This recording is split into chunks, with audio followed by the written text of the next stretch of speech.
question number 5th. The question is prove that the perpendicular bisector of the chord passes through the center of the circle. Okay. What we have to show?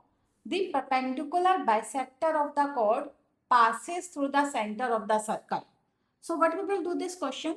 We will do it with the converse. Means we will suppose that it is the perpendicular bisector of the chord does not passes through the center. Okay. So how we are writing it? Okay, let us assume that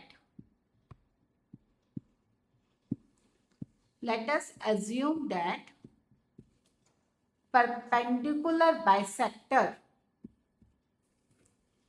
of a chord does not pass through the center. We have to prove it is passing through the center. We suppose that it does not pass through the center but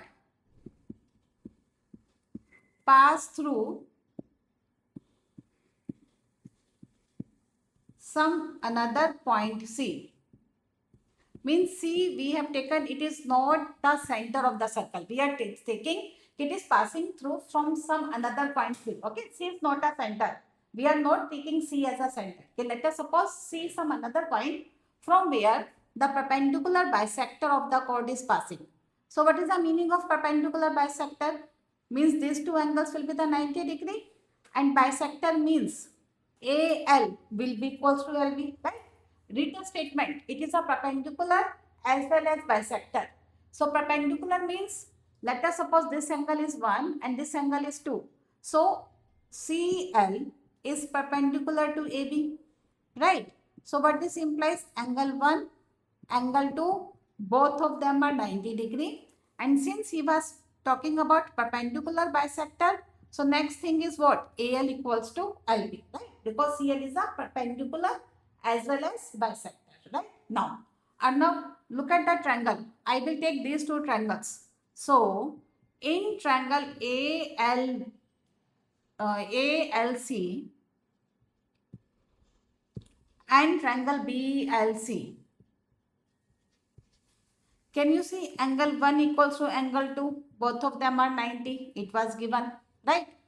CL equals to CL. Can you see? They are the common sides in the triangle.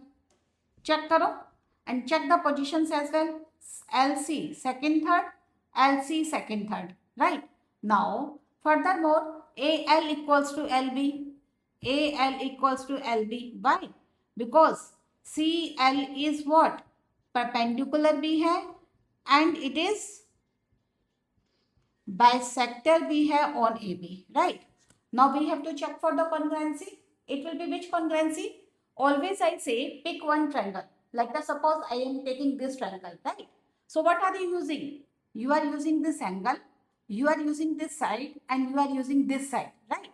So can you see this angle is the included angle in between these two sides? This angle is sandwich of these two sides. Yes or no? It is coming in between. So what will be the congruency? Name of the congruency will be side angle side. Am I clear? Why it is side angle side? Because angle is in between these two sides which we are taking, right? Can you see? Yes. So what we will write? We will write triangle ALC will be the congruent of triangle BLC by RHS, right? If these two triangles are congruent, so by CPCT, AC will be equals to BC, first third will be equals to first third. CPCT means corresponding parts of congruent triangles. If two triangles are congruent, the corresponding three sides and corresponding three angles are equal. How we take the corresponding sides? If you are writing first third, so from here also first third will be equal, right? So AC equals to BC. Now grade 9th check karo. We are saying AC and BC, the distance of some point from 2 points on the circle are equal. So definitely what this implies? If two distances are same, so AC equals to BC must be radius. Say yes. They are the 2 points on the boundary of the circle and they have some fixed distance from some point. So definitely these two should be radius. If AC and BC are radius, so what this implies? This implies C is nothing it will be what? It will be center of the circle and finished. That only we have to show that. He proved that perpendicular bisector of the chord passing through the center of the circle. Can we see? Finally, we have proved that C is the center. Means perpendicular bisector is passing from the center of the circle. Clear? Right? Start writing it.